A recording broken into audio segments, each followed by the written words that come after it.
Welcome to YOUCANIC. Today in YOUCANIC we have a 2015 Ford Focus. On this Ford Focus we're going to go over the procedure in which you go through to be able to add windshield washer fluid. So to start with, you will need to come to the driver's door.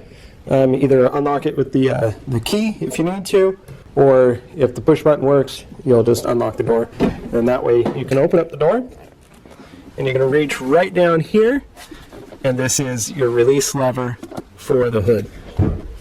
And so we pull that release lever. It's right there where your left foot would go. Come around the front, and if you come around the front, you can pop the hood up a little bit. And on this vehicle, your secondary release latch is on here on the left, from the left of the envelope.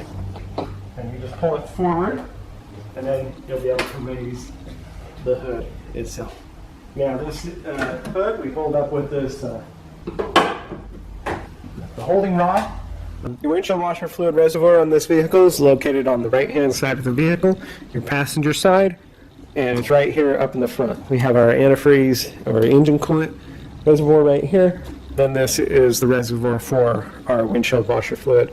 This happens to be missing the cap, so we'll have to look into getting a new cap for that, so that debris and things don't get in there and clog up the tubes and stuff that you need to use for your washer fluid to work.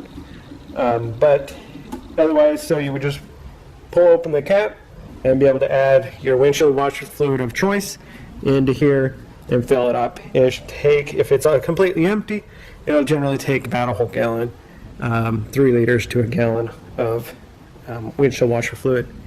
Now, if this is full, which it is full, I actually looked at it, if it's full and you're still not getting spray to come out, then you would need to be looking into whether the fuse has gone bad for whatever reason, or maybe the pump has gone bad, or there's a blockage in there, in the lines.